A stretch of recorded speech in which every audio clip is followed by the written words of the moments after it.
Order! Order! Mr. Gilmer, please call your first witness.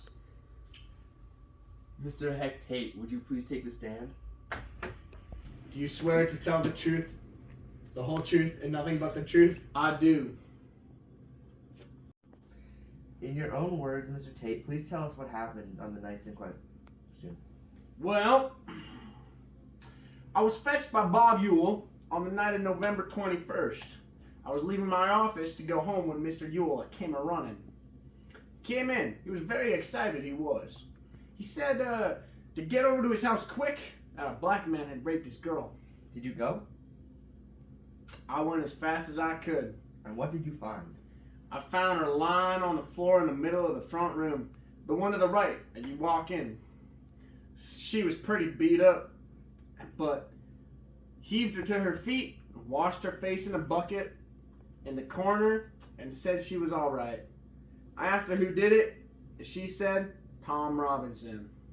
So I went to Robinson's house and brought him back, and she identified him, so I took him in. That's all. Thank you. Any questions, Atticus? Yes. Did you call a doctor, Sheriff? Did anyone call a doctor? No, sir. So no doctor was called? No, sir. Why not? Well, didn't seem necessary. She was mighty banged up, so something must have happened. Sheriff, please describe her injuries. Well, she was beaten around the head, and there was bruises coming on her arms. Oh, and she had a black eye. Which eye?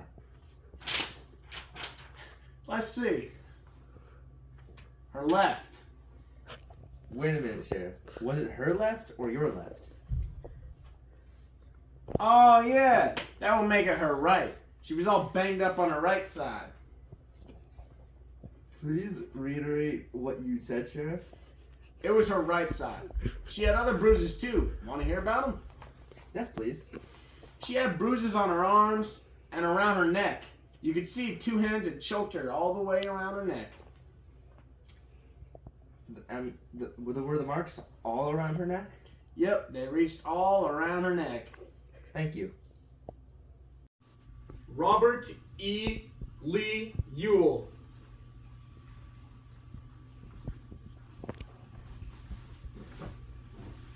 Do you swear to tell the whole truth, the truth, and nothing but the truth, so help you God?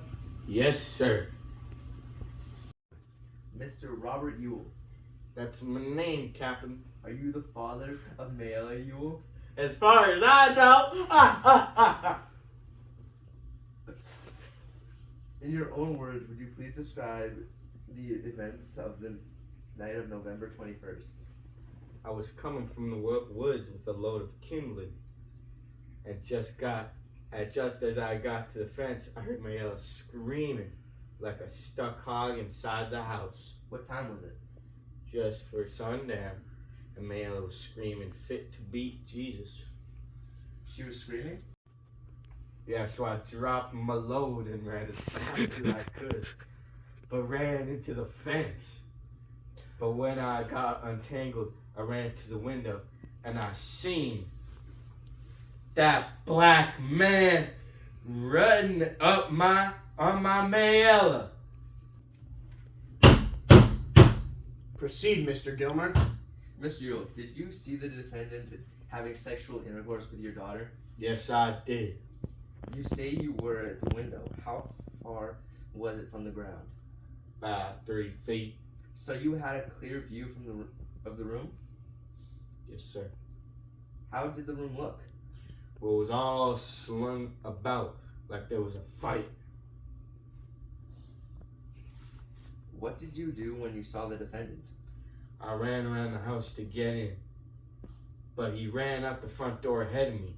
I saw who did it. He was all right. I was too distracted about Mayo to run after him. I run into the house, and she has lying on the floor squalling. Then what did you do? While I run for Tate as fast as I could, I know who it was all right. Lived down yonder in the black nest. Past that house every day. Judge, I've asked this country for 15 years to clean out that nest down yonder. They're dangerous to live around. Besides, they're valuing me property. Thank you, Mr. Yule. Just a minute. May I ask you a question or two? Mr. Yule, it sounds like you did a lot of running that night. Did you run for a doctor? Was no need. I seen what happened. I don't understand. Were you not concerned for Mayella's health? I certainly was. I seen who done it. I mean her physical condition. Did you not think her injuries needed medical attention? I never thought of it. I never called a doctor in my life. Is that all? Not quite. You heard the sheriff's testimony, correct? Do you agree with the description of her injuries? I hold with everything Tate say. Mr. Yule, can you read or write? I most positively can. Would you write your name for us?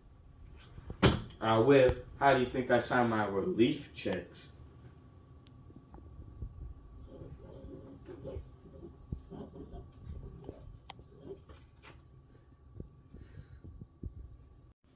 What's so interesting? You're left-handed, Mr. Yule. Yeah, so what's that got to do with anything? Mayella Violet Yule.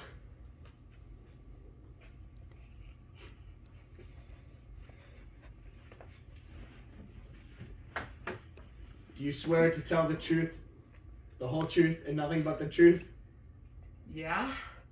Mayella, in your own words, can you please tell us what happened on the night of November 21st? Where were you that evening? I was on the porch and he came walking by. I told him I would give him a nickel to bust up a shiffer rope for kindling. I turned around to go get a nickel, and before I knew it, he was on me. He got me round the neck, cussing and saying dirt. He hit me again and again. He chucked me on the floor and took advantage of me. He screamed and fought back.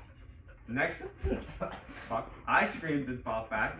Next thing I know, Papa was standing over me asking me who done it.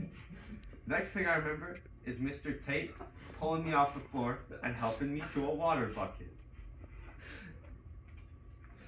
That's all. Miss Mayella, I won't try to scare you. Do you love your father? What you mean? Is he good to you? Easy to get along with?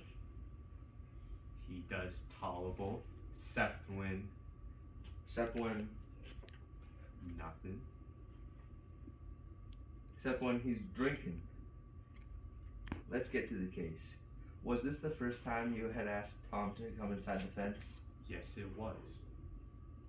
You ever asked him to do jobs for you before?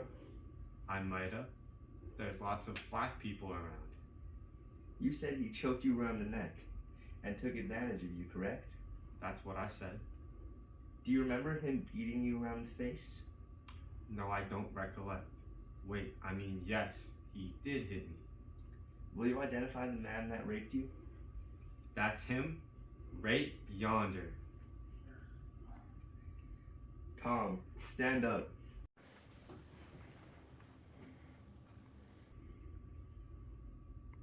Is this the man, Miss Mayella? It most certainly is. How? I don't know. He just done it. You were screaming all this time. Why didn't the other children hear you? Or did you not scream till you saw your father in the window? Did you scream at Tom Robinson or your father? Who beat you up, Tom or your father? What did your father see through the window? The crime of rape or the best defense to it? Tell the truth, child. Didn't Bob Ewell who beat you up? I got something to say. Do you want to tell us all what happened?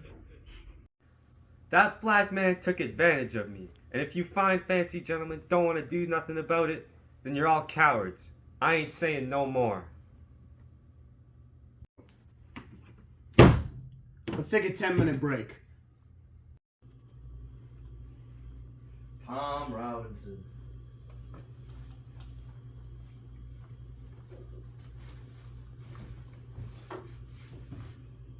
Do you swear to tell the truth, the whole truth, and nothing but the truth, so help you God? Yes, sir. Were you acquainted with Miss Mayella Ewell? Yes, sir. I had to pass a place going to and from the field every day. Did she ever speak with you? Why, yes, sir. I tipped my hat on the way by. Then one day she asked me to come bust up a shiffer rope for her. When did this happen? Last spring, Mr. Finch, I broke up her shiffer rope, and she said, I reckon it'll have to give you a nickel, won't I? And I said, no, ma'am, no charge. Then I went home, Mr. Finch. This was all over a year ago. Did you ever go on that place again? Yes, sir, plenty of times. Why did you go in the fence so many times? She called me in. Seemed every time I passed yonder, she had something for me to do. Were you paid for your services? No, sir. Now after she offered for the first time, I was glad to do it. Seems she didn't get much help from Mr. Ewell or the other children. Tom, what happened to you on the night of November 21st? Mr. Finch, I was going home as usual when I passed by the Ewell's place, and Miss Mayella Ewell was sitting on the porch. It seemed real quiet, like I was just passing by when she said for me to come over and help her a minute. She said she had something in the house for me to help with. She said the door was off its hinges. She motioned me in, and I took a look at the door and saw nothing wrong with it. I told her it looked all right. When she shut the door in my face, I was wondering why it was so quiet. So I asked Miss Mayella where the children were at. She said all went to town to get ice cream. She says it took me a slap sheet to save up 7 nickels, but I'd done it. They all gone to town. Then said that was mighty nice of you to treat them. Then said I best be going. I couldn't do anything for her. But she said, oh yes you can. She said, step on that chair yonder and get that box down. So I done what she told me to. Next thing I knew, she grabbed around my legs. She scared me so bad I jumped down and turned the chair over. That was the only furniture disturbed in the room when I left her. Swear to God. What happened after that? Mr. Finch, she sort of jumped on me, hugged me round the waist. Then what happened? She reached up and kissed me. She said she never kissed a grown man before. She might as well kiss a black man. She says what her papa do to her don't count. She says, kiss me back, black man. I says, let me out of here. And I try to leave Then Mr. Ewell hollered through the window. What did he say? Tom, you have to tell the jury what he said. He says, you goddamn whore, I'll kill you. Then what happened? Mr. Finch, I was running so fast I didn't know what happened. Tom, did you rape Mayella Ewell? I did not, sir. Did you harm her in any way? I did not, sir.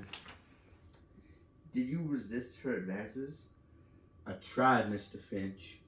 I didn't want to push her or nothing. Why did you run? I was scared. Mr. Finch, if you were a black man like me, you'd be scared too.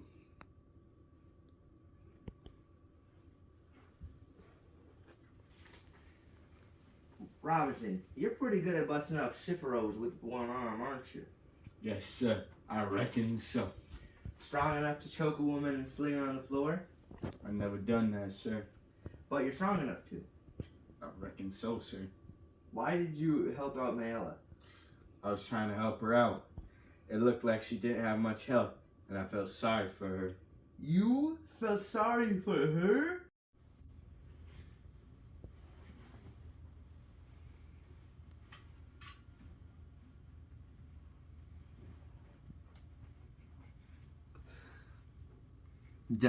Gentlemen, I shall be brief, but wish to use my remaining time with you to remind you this case is not a difficult one, but it does require you to be sure beyond a reasonable doubt. To start things off, this case should never have come to trial. The state has not provided any medical evidence that the crime ever took place. It has relied instead on 2 eyewitnesses whose evidence has been called to serious question on cross-examination and has flatly contradicted by the defendant. The defendant is not guilty, but someone in this courtroom is. I have nothing but pity in my heart for the chief witness for the state, but my pity does not extend as far as her putting a man's life at stake, which she does as an effort to get rid of her own guilt. I say guilt, gentlemen, because she has committed no crime, merely broke a rigid and time-honored code of our society. She is the victim of a cruel property, but I cannot pity her. She is white. In this case, she has done what every child has done. She tried to put evidence away from her. She must destroy the evidence. What was the evidence of her offense? Tom Robinson. She put Tom Robinson away from her. A daily reminder that she tempted a black man. She was white and tempted a black man. She did something unspeakable in our society. She kissed a black man. No code mattered to her before she broke it, but came crashing down after. Her father saw it. We don't know what Mr. Ewell did, but there is circumstantial evidence that she was savagely beaten, predominantly by a left hand. Tom Robinson now sits before you, taking the oath with the only good hand he has, his right hand. The state eyewitnesses, with the exception of the sheriff, have presented themselves on the clinical confidence that their testimony would not be questioned on their evil assumptions. That all black men lie, are immoral beings, and can't be trusted around our women. Which, gentlemen, we know is a lie. Gentlemen, there is one way in this country that all men are created equal, and that is the court. I'm no idealist to believe firmly in this integrity of our courts and in the jury system. A court is only as sound as its jury. I am confident you gentlemen will review without passion the evidence you heard, come to a decision, and restore this defendant to his family. In the name of God, do your duty. 3.5 hours later.